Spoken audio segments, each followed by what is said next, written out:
Turning now to Storm Watch 12 meteorologist Josh Colworth in our weather center. Josh, we've seen a lot of the same weather all week. Is there anything different you can tell us?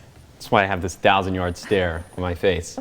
We're going to have some nicer weather into New Year's Day, so that is the little change up in the weather I can communicate. But as far as today is concerned, still dealing with some wet and wintry weather. That's why we still have this winter weather advisory in place in elevations above 4,000 feet, and this runs until 4 p.m. for this afternoon. We also have a wind advisory in place for central and eastern Lake County. It runs until 10 a.m. for this morning, but so far the gusts are not panning out this morning. Now into the satellite and radar picture, and you see the atmospheric river is impacting us in a big way for this morning and will continue to do so all throughout the day. So we'll put this into motion, and keep in mind that snow levels throughout the day will be around 7,000 to 7,500 feet. That's what they're at for this morning, and they'll continue to be that way throughout the day. So we'll stop this at various points of the day, right around lunchtime, right around dinner time. More and more moderate to heavy rainfall continues to filter into southern Oregon and northern California. That's why it's called an atmospheric river, because it just keeps on flowing. But then we start to see the back edge of this on Saturday, and this is when it's going to get really interesting, because some colder air is going to try to start catching up to the moisture as it exits. So we're going to see snow levels tumbling down. I'll show you what those snow levels could potentially be here in just a second, but we could see a changeover from rain back into snow for portions of the east side. And then by the time we get to the evening for some of those New Year's Eve plans, maybe we just have some lingering showers, but I think most of us will probably dry out. Going to get a lot of beneficial rainfall on top of the rain that has already fallen for this week. Here's some of those projected rainfall totals through Saturday, anywhere between 2 to 2.5 inches for the mountains, maybe 1.5 inches to 2 inches for the Mount Shasta area, and then between 1 inch and 1.5 inches for the coast, for the east side, and for the Rogue and Shasta valleys. Now onto the snow levels for Saturday. Remember, the moisture will be exiting, but the colder air is trying to catch up with it. At least that's how we think it's going to play out.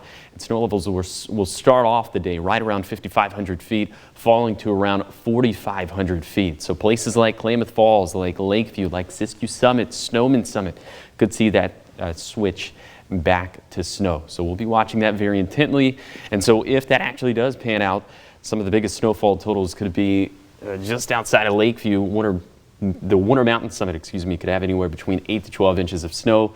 We could also have upwards of a foot of snow towards Diamond Lake, towards Crater Lake. Definitely some beneficial snow for the snowpack. We need that. It's very important as it pertains to the drought, especially later in the wet season. That's getting off into the weeds a little bit. So here's the bottom line.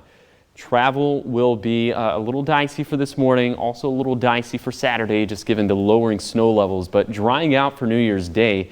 Excellent travel then, and then we have this other storm system to deal with for Monday. So for today, lots of rain, mainly rain, just because snow levels will be so elevated, anywhere between 7,000 to 7,500 feet, staying elevated overnight. And because of that, that means we could have some freezing rain as the supercooled water droplets hit the ground and they freeze on contact. So that could contribute to some black ice development over on the east side. So something to be wary of over there.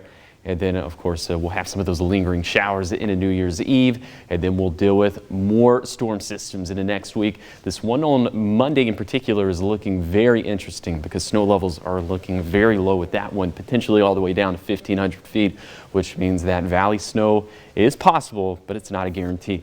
Here's your 7-day forecast for the coast. Drying out into this weekend, and then more wet weather all throughout next week. For Siskiyou County, it looks like we could have that potential for snow on Saturday, just given, again, the snow levels will try to catch up with the rain as it exits off to the east. And then for the Klamath Basin, dealing with the same thing. And then next week is looking very wintry with those very low snow levels consistently all throughout the week.